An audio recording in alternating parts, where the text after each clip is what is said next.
Welcome to Real Flix Reviews. We're like a book club for people who hate reading. This month we're doing grab bags, so I picked the movie Parkland, made in 2013. We bring you movie news, and this week we have The Gruesome Twosome.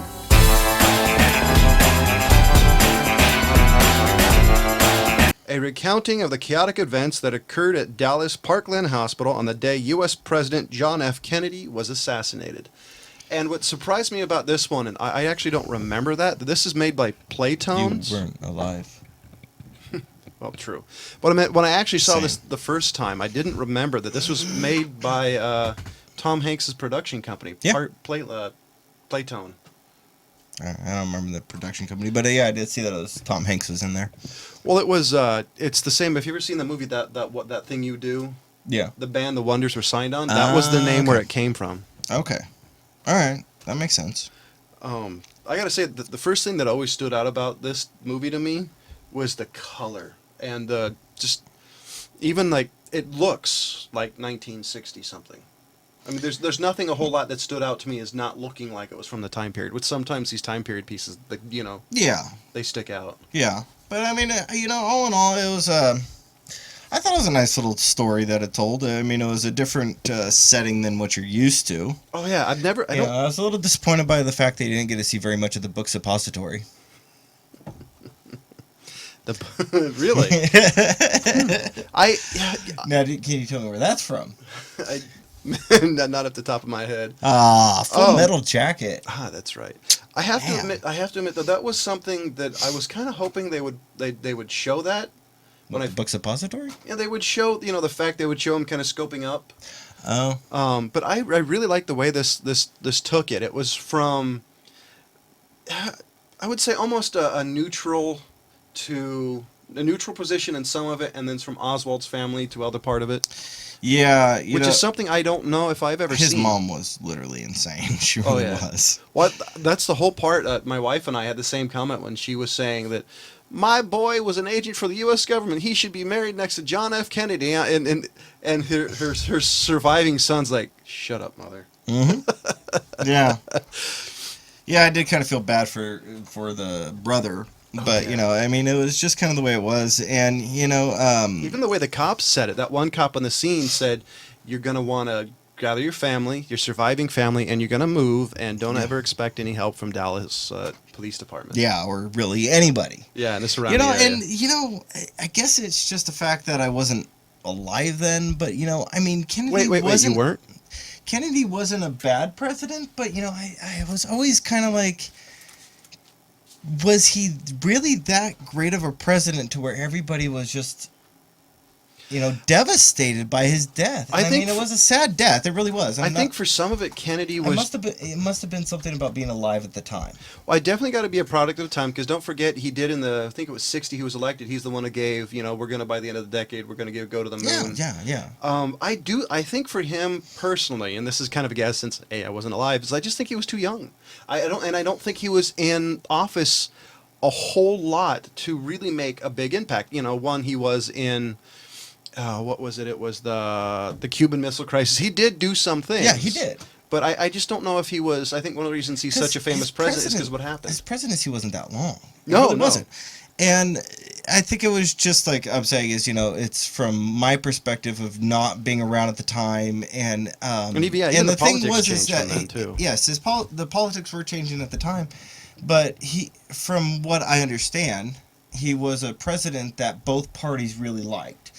And that's something you don't see in very many presidents, but, it's like one of those things that I guess it, not being alive, of course, it didn't affect me as much. But, I did see the footage quite a bit in high school because I was on the Laserdisc that we could watch. I will say the one hard part, I think the hardest scene in the whole movie, in general, was the part when what's his name, his wife, and Jackie Kennedy. Jackie Kennedy handed the skull. And the skull and the brain matter. Yeah, that to me was one of the better scenes. To me, the lady who played Jackie Kennedy did a good job, as far as I could tell. I mean, she did. I don't remember her having a whole lot of face time either. It was a lot of body movements in general. Yeah, but I mean, I think she did a good job as playing Jackie Kennedy for such a traumatic event for the woman. Oh, who was Jackie Kennedy. Yeah. for 'Cause it the changed- actress to play that. Because it changed her entire life. Yeah, it was. I mean, there's no going back from something like that. No. And from what I understand, Jackie Kennedy was the same way that they were portraying when they were trying to get her out of the car. Jackie Kennedy put up a lot of Oh yeah, she didn't want to leave. resistance. She didn't want to let go. Well, she didn't want to let go of his skull because she was afraid that the rest of his head was going to fall apart. And from what I've been told. So whoever played Jackie Kennedy. And I really love the cast. Even Zac Efron. I was actually really impressed. I mean, I'll be honest, I don't think it was that complicated of a role, but I really liked him in it. You know, got Tom Welling, Billy Bob Thornton, who I've always liked. And then you got the guy from Band of Brothers. I can't remember his name. Oh, yes. But yes. yeah, it's good to see him acting. I don't see him in very many roles since Band of Brothers. My favorite part, and part of it when he got called into his, I think he got called into his boss's office or boss No, was... they did in the middle of the room. Oh, that's right. Like when the boss was questioning him, he said, I was in the army. You know, that always made me laugh. It's like, yes, go easy. And I'm like, wait a minute, it's probably not the same character. No, it's not the same character, and I think it would be a little bit older. Just a little. But 20 years. I really liked everything about this movie. There's not much that I hated about it. I kept trying to think what I hated about it, and I kept going back to the fact there was little in here that I think that you can hate, because this really was more of a docudrama. Yeah. Which I liked. I loved kind of the neutralness in this, in my opinion. It was very neutral as far as it let you kind of choose your opinion based on the character and the story, even though everybody pretty knows what happens in here. Yeah, the one thing that did disturb me, and I did know that actually did occur, was the releasing of the body.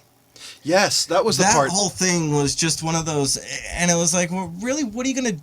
Why make that stand for that then? Other than just to say that we still have the president's body, what is the point of it? See, I was actually reading up a little bit on that, and part of the conspiracy theory revolving that is between leaving the medical examiner building and going to D.C., there's hours that they don't know what happened. So the conspiracy theory is saying is the chain of evidence wasn't 100%. And so that was the only thing I could see. It's the same thing with allegedly that guy was ordered to destroy the file. Oh yeah. So that's what the people are saying. There's issues because people are trying to cover their own ass. Well, yeah, and I mean, yeah, of course they're trying to cover their own ass, but it's just one of those that it just kind of seemed a little bit unnecessary. I actually don't think so, because one of the reasons I liked that scene is because I could totally see, coming from perspective, as it happened in my town. We're going to make sure that we figure it out. Granted, you have all the alphabet agencies saying, how dare you, this is our guy. Like even Billy Bob Thornton says, I've been doing this job for 30 years, and this is the first time I ever lost my man, so shut up. And you lost the man. Yeah. That was actually the code name. The man. And so I could see that, saying it happened in our town, we'll solve it. Yeah. I'm trying to think, is there anybody in this cast Ron Livingston, who played, who's the guy from Band of Brothers? Yes. That's his name. Yeah. I really love his character. I wish he was in more of this movie. I like him as an actor, though. Yeah, no, same here. I think he's got a good actor. It's kind of, it seemed a little bit the same role in a few scenes, but and I think his character, they didn't develop it. And I'll be honest, I think most of the characters in this movie were kind of, for lack of a better term, kind of muted. There wasn't a lot of backstory. Yeah, no, true. But you're kind of getting the backstory as they go along when you need backstory. So the non-important characters, even kind of the ancillary characters like Ron Livingston, I don't think was germane to the story. So they just kind of threw him in, and you kind of get a little bit. Well, the thing is that you're telling a few days. You're literally telling a day in the life, type thing. And I do wish this movie was 2 hours. I think with 2 hours, or even like an extra 15 minutes, I think they could have made it richer. Yeah, but I think that with how much they were trying to cover, they did a good job. You think it would have been like diminishing marginal returns? Like if you tell too much, it would ruin the movie? Yeah, I think that there is a point where there would have been ruining it. Because there's only so much you can really tell. No, true. Without getting into the politics of everything and, like you're saying, the conspiracy theories. And I think one of the better thing about this movie is there are stereotypical characters. They don't stand out as much because you've got the the Secret Service guy who's, you're not going to do this. You have all these, you have the cameraman who was very protective of the film. Didn't, I love the fact that these characters, well, for a while, they're based on real people, and they are stereotypical in some sense, but it plays so well in the movie. Yeah, but I think in the sense of it, I mean, you're just gonna run into the same type of thing, like the thing with him having to go to so many different places to try to get the film developed. The first one I actually thought was stupid. They went to a newspaper for a movie, for real. I mean, really? I mean, use some brains here. Yeah, but that was the guy that he got approached by in the beginning. Remember? Mm-hmm. Oh yeah. That was the guy. He's like, "Hey, you got a camera? What did you see? Did you see it all? Did you get everything?" And that was the reporter. So that's why he went there first, is because he's like, okay, well, this guy said he would help me out, so let's see.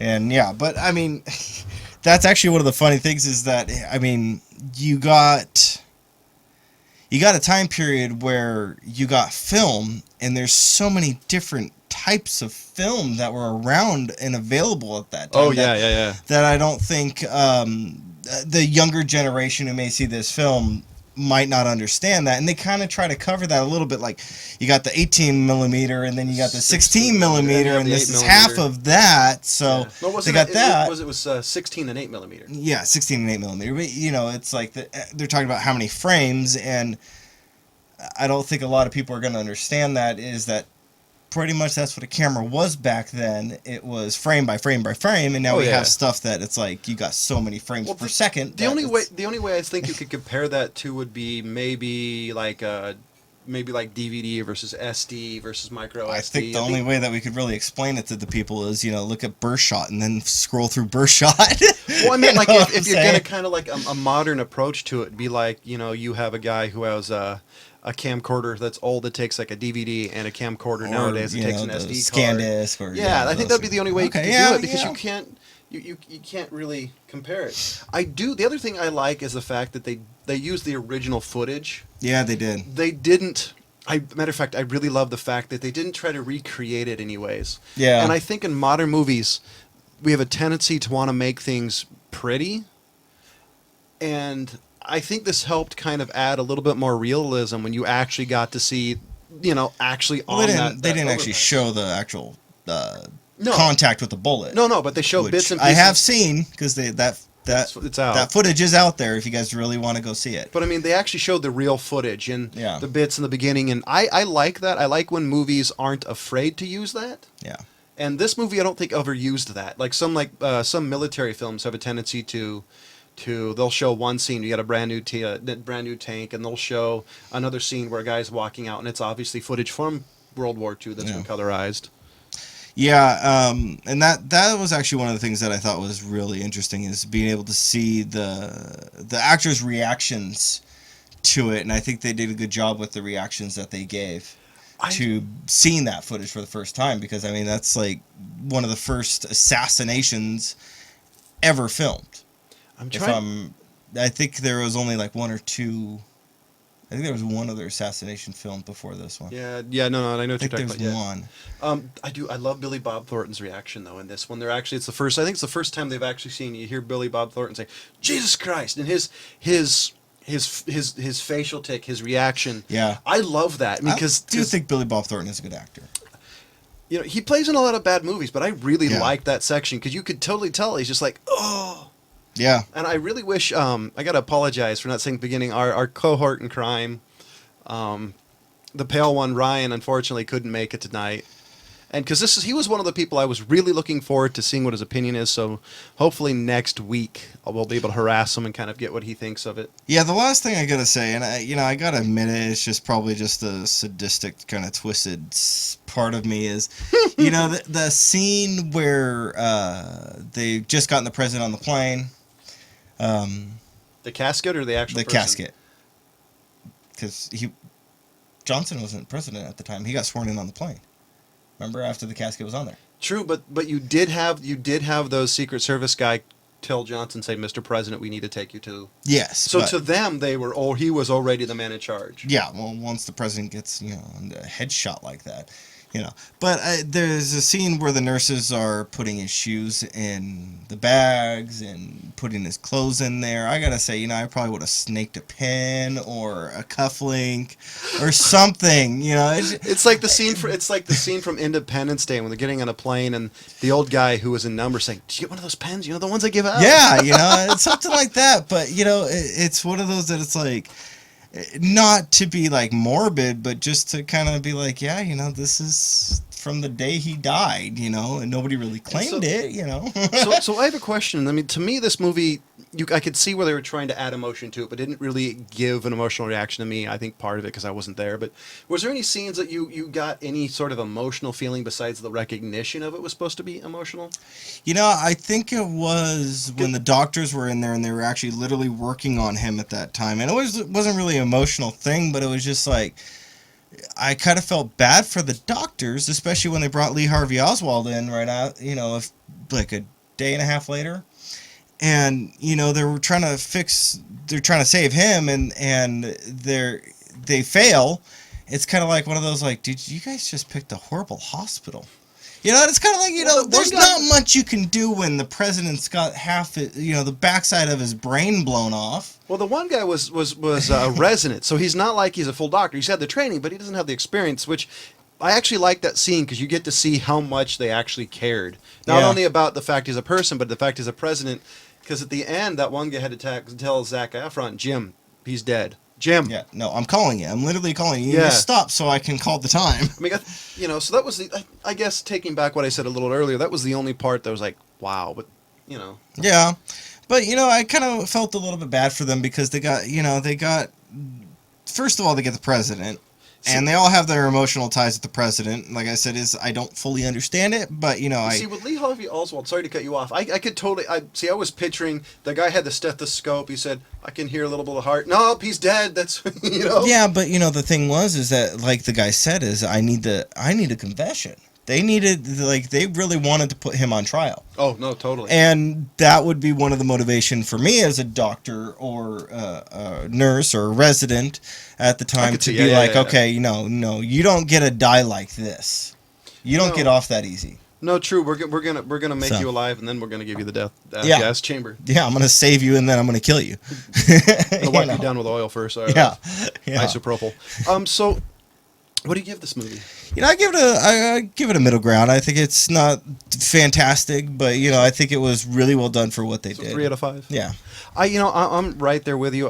Definitely a 3 to 5. I like this movie because it gives you a perspective that, for one, you don't really hear a lot about. Everything's coming from Jackie Kennedy, or from maybe the Secret Service people, or even people you get it from the Lee Harvey Oswald perspective. Yeah, I like this one because it's totally it's not 100% neutral, but it's from everybody who wasn't exactly involved in the story, which is the reason I like it so much.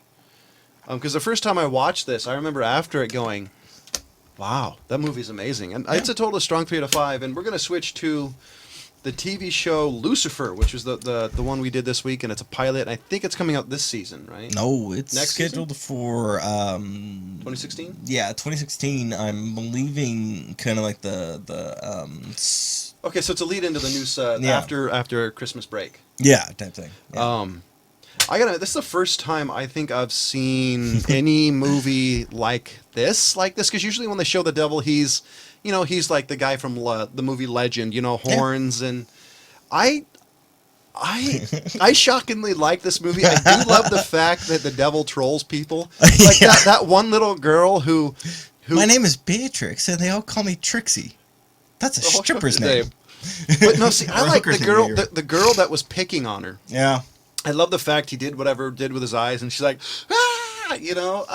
it's the friendlier devil, if you can actually say that without being, was it bedazzled or what? I actually like what he kind of plays it off as is, you give me your desire, you tell me what your desire is, I help you to make it come true, but all the choices are yours to make. And I give you the ideas. The other thing I like is, you just owe me a favor. Yeah. You didn't sell your soul. You just owe me a favor. Should I be worried? Yes, you should be. So what type of favor? Just get better. Then boom, dead. Now the thing that sticks out to me in this is, Now, of course, he's going to become kind of like her detective partner type thing.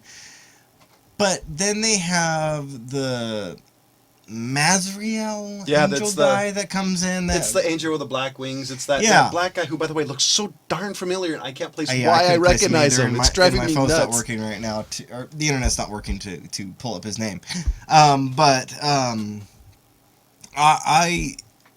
I'm kind of like, I don't know how interesting that storyline's going to be. But when he says to him, "I can't wait to eat your heart," that kind of is like, wait, what? You're going to do what now? I could see this now. So, so it's going to be a battle type thing between those loyal to the devil and those loyal to God. So I was and talking. blah, So I was blah, talking blah, blah. to the old guy who's going to do guest appearances now in Real Flix Ooh. reviews occasionally. To me, it kind of reminded me of the Oh, budding. did he see this? Huh? Did he? Yeah. No, I described Oh, it to him. So what I was telling him is it's kind of like a budding cop dramedy. So because you have you have this super serious female cop who has some baggage, and then you have this somewhat goofy, somewhat the Yeah. sidekick. It's almost like the TV show Sentinel crossed with Numbers, crossed with maybe a little Dragnet and maybe a little Supernatural. Supernatural, a little bit Law and Order SVU sprinkled along the side.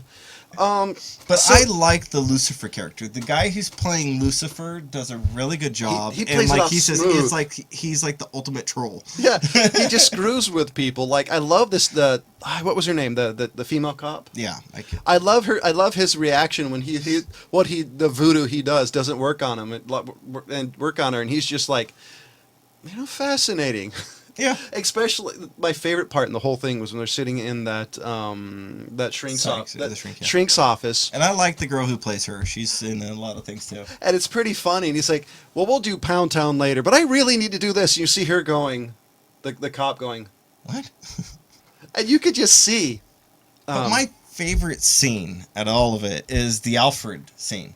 When he comes in and yes, it's like, I have narcotics for him. Okay, he brings him in. What is the guy doing? He has narcotics for you. And then he just goes ahead and just flips out on the dude. And one thing that I did notice, because we're running a little late until the next segment, was he's immortal, except when that angel put his wings to the throat. You notice he was afraid, so makes me go that he's immortal to human weapons, not of course, mystical weapons. And the other thing is that coin. I have a feeling that coin has a story.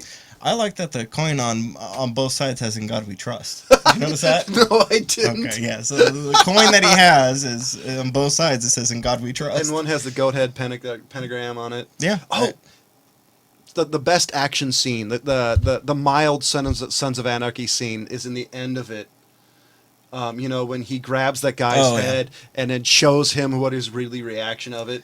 Yeah. I love that whole scene. You see her face when the guy's just taking bullets and he's just walking, going. Yeah. Grabs the gun. Yeah. Lifts him up. So what TV show are we gonna do? The one I'm pushing for right now, and since it's just you and me, is the Bastard Executioner is the one that we're gonna be And looking that's forward to next. FX. I think so.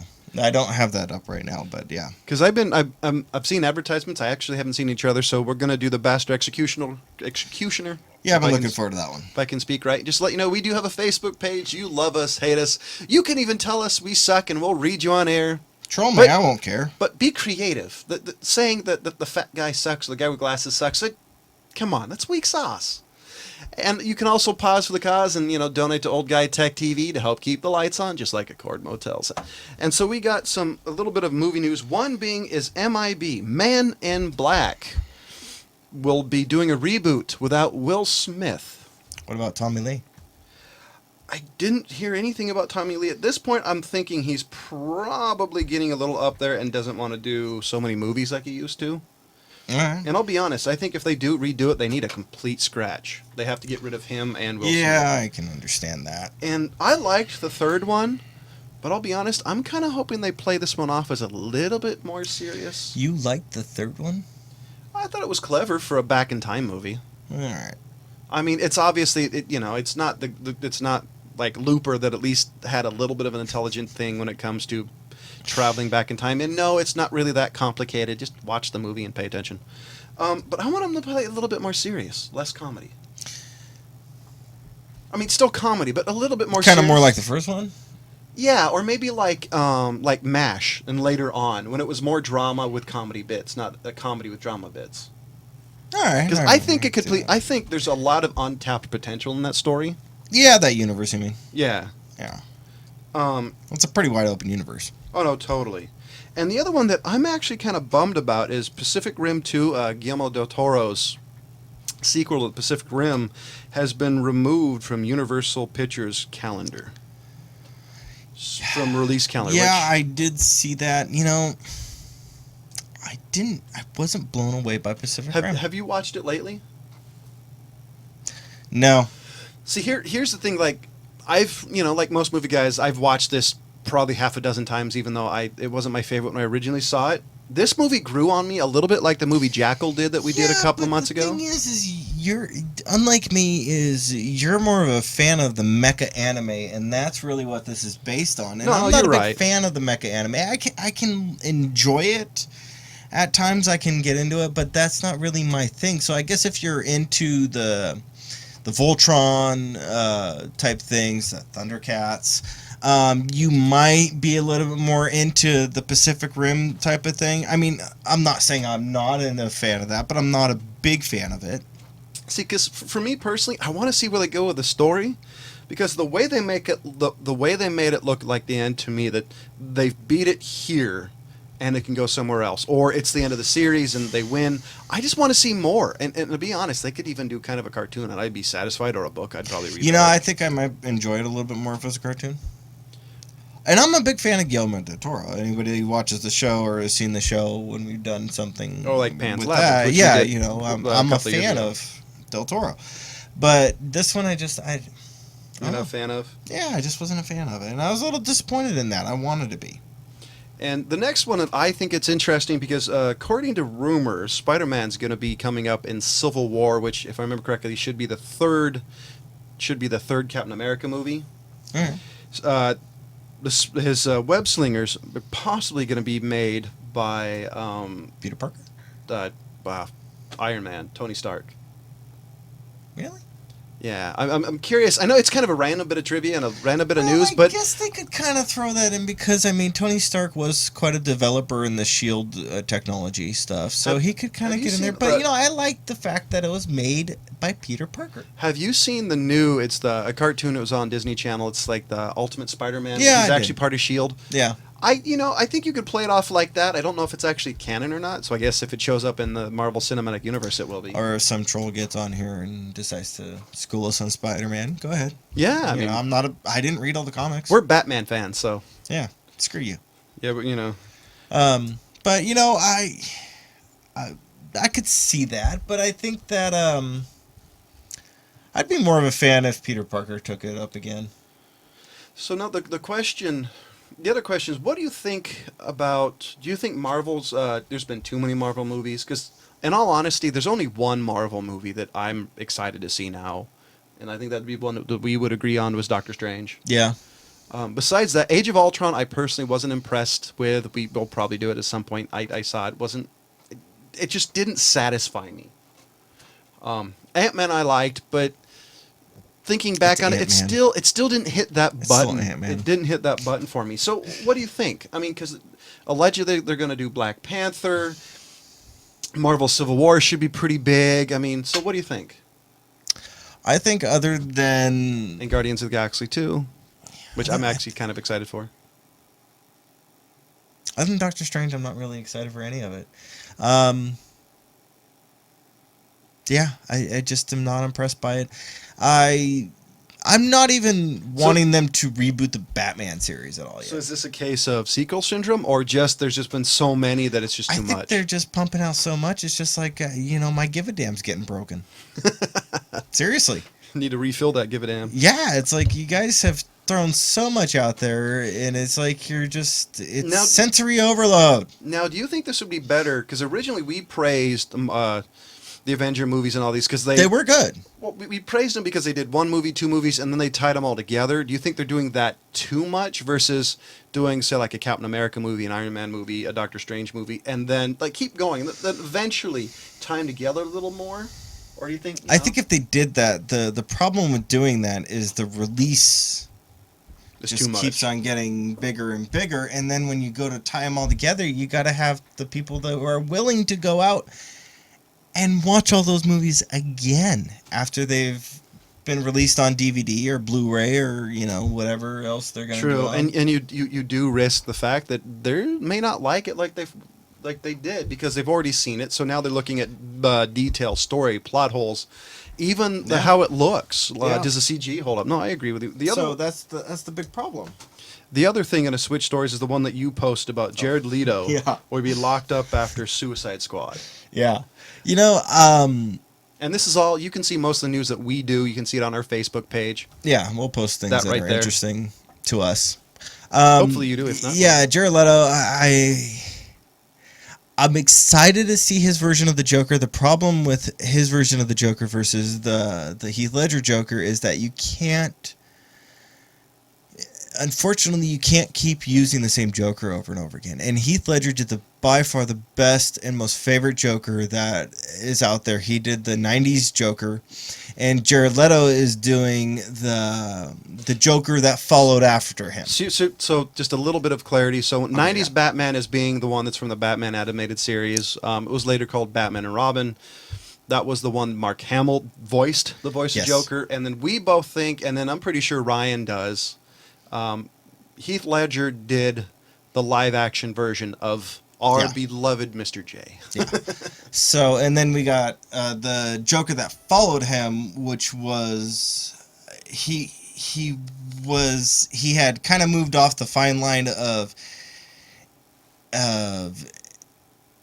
wanting to see the world burn type of thing to let's burn everything. So With Heath Ledger. Yeah. What Heath Ledger's character wasn't so much he was the let's push Batman over the edge. And then the Joker that followed after that, because that's what the Mark Hamill Joker was always about. He was always about let's push Batman. I am trolling Batman. And then the Joker that came after that was the Joker that's like, okay, I'm going to mess with Batman because I can mess with Batman, but everybody else is fair game. And I would also add that in the comic books, especially in the cartoon that we're talking about, the Joker was basically Batman turned evil, which Heath Ledger also still kept the same level. These guys are both smart as hell. Yeah. So how do you think Jared Leto is going to see it? Because I don't even know if there's any trailer. I think it's the crazy Joker. I haven't seen any of the. I've only seen his outfits, and that's really what it leads me to think that that's what he's modeling his Joker after. I have to admit, I'm really excited about Suicide Squad. Yeah. Just because I like Joker. Batman, allegedly Batman's gonna be in it. I don't know. I don't even know if I'm really excited about Superman and Batman, honestly. I kind of want to see it. I want to see what it's going to come out to be. The problem is that this one's going to be the Benny Affleck Batman and Kazil. Yeah, I don't remember his name. Anyway, that guy who's playing Superman, they're going to have to try to appease both sides. And that's going to be the interesting one. But I still want to see it. I want to see how they're going to do it, because it's going to be one of those epic war ones where pay attention to the collateral damage. I guarantee a lot of people are going to die, that they're not going to tell you're going to die, but those buildings are not empty. And I will actually... I will actually say is to kind of talk about Batman versus Superman. It looks like this is the first time he's gonna have to ballot. Put IMDb on there for me. He's gonna have to balance the edge of, because they even show it in the TV in the trailer is of people are praising and worshiping him.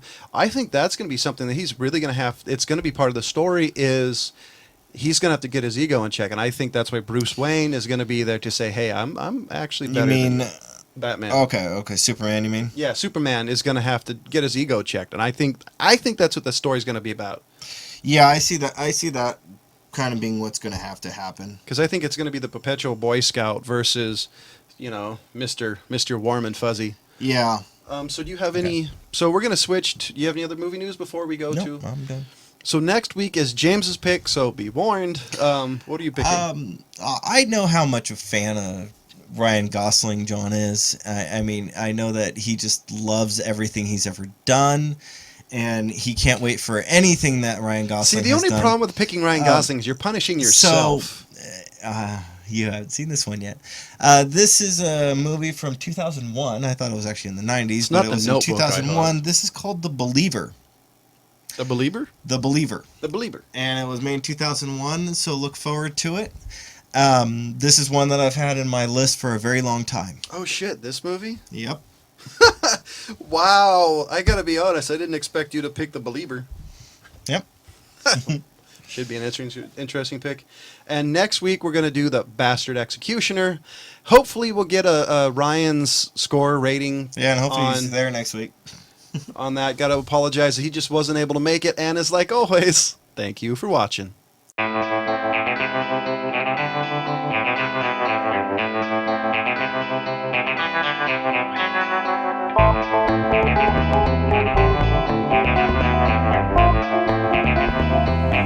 Thank you.